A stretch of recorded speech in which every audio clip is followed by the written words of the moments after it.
je l'ai acheté en coup de cœur. Aucun plan de commercialisation possible parce que ça ne m'intéressait pas.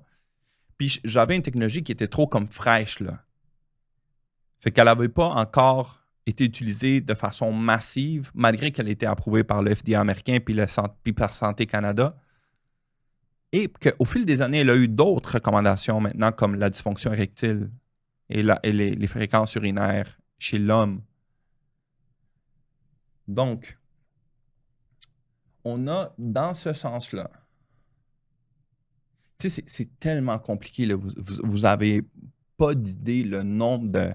Fait que on a des problèmes personnels qui se reflètent dans notre structure pour offrir du service.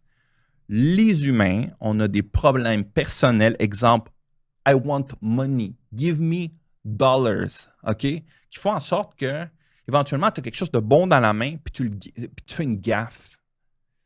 Puis cette chose de bonne que tu as dans la main, tu ne peux pas l'utiliser dans son plein potentiel. Puis c'est ça qu'on a fait en médecine. Donc, ma question pour toi, c'est que quand l'hôpital, il achète une machine de résonance magnétique qui lui coûte 1 million, mais la machine, elle roule, monsieur. La machine est comme à 3 heures du matin, il y a des gens qui ont des résonances magnétiques, là. Elle roule non-stop, là. Cette technologie-là, c'est payé plusieurs fois. OK? Donc, pourquoi on n'a pas une solution comme ça pour le MCLA? Fait que je fais juste ouvrir ça, mais je sais que ça va se faire automatiquement au fur et à mesure que j'honore cette passion que j'avais en début, puis cet achat que j'ai fait, en faisant l'éducation et en la mettant à la portée des gens. Et c'est pour ça que maintenant, malgré qu'on va fermer la clinique, là, si je retrouve les sous dans un programme qu'on va faire pour ça, on va avoir un centre ouvert 24 heures où toi, tu vas avoir accès par ton cellulaire, tu vas arriver, tu débloques la porte. En fait, j'ai pas encore ça. Fait qu'il faut qu'on trouve une façon pour la rendre le plus accessible possible, même si ce n'est pas 24 heures, là.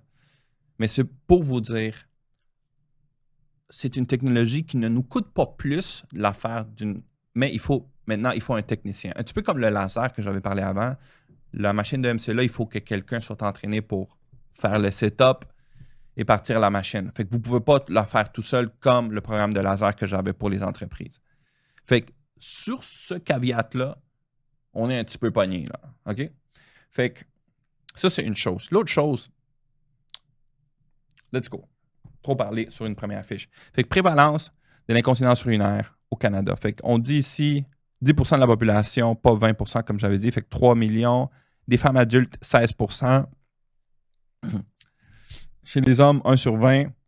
Chez les femmes en haut de 65, 30%. Je te demande, pourquoi si j'ai offert une technologie gratuite qui pourrait aider autant de personnes. Fait que là, c'est là que tu commences à te dire, ouais, mais écoute, c'est parce que tu veux m'offrir de traiter les patients en m'enlevant de la job.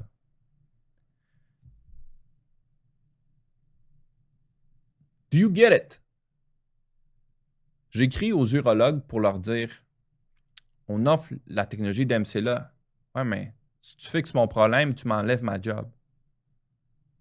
Ouais, t'enlèves peut-être une partie du problème du patient, mais c'est parce que tu m'enlèves des chirurgies, là, qu'est-ce que je fais, là? La dysfonction sexuelle féminine peut se traiter avec l'MCLA. L'anorgasmie. Il y a un effet positif dessus. La sécheresse vaginale, on peut la traiter avec ça. Tu n'as pas besoin d'utiliser des crèmes d'estrogène. Pourquoi on ne fait pas quelque chose qui est non pharmacologique, non hormonal d'abord? On peut le faire. Donc, c'est une lutte. Je suis, tout comme les autres médecins, dans cette lutte. On lutte pour nous-mêmes et en même temps, on lutte pour les patients. Fait qu'il faut que de ça, le patient soit celui qui soit responsabilisé. Écoute, c'est toi qui as le choix, là. Okay? Mais tu vas vraiment avoir le choix quand on te donne les options et tu as la connaissance. Fait que là, tu vas peut-être avoir la connaissance d'un médecin. Là, tu vas avoir la connaissance de plusieurs médecins. Et demande à ChatGPT et demande à ton médecin de famille si c'est une technologie peut-être qu'il ne connaît même pas, mais tu verras. Si tu fais tes recherches, ces technologies-là n'existent qu'au privé actuellement au Québec. Nous, quand on l'a fait dans la période qu'on l'a fait au public, c'était à notre perte, là. Mais ce n'était pas notre perte. C'est ça que je veux dire. Ce n'est pas notre perte. On n'a rien perdu. Mais ça ne nous a pas enlevé qu'il faut payer le 126 000 $, là. OK? Donc, mon objectif à long terme avec cette technologie-là, il faut qu'on trouve une façon de la rendre accessible à monsieur et madame tout le monde. Fait que, oubliez les camionneurs et leurs familles. On parle. Regardez ça, là. C'est un petit peu comme votre système de santé. Qu'est-ce qu'il fait avec les machines de rayon X?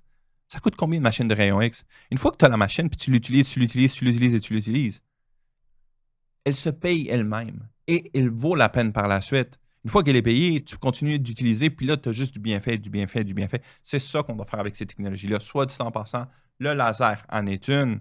Je vous ai mentionné la possibilité de l'amener dans les hôpitaux, dans les CHSLD, dans les sites de soins palliatifs ou les hospices, où les gens sont mourants, là, puis ont de la douleur. OK?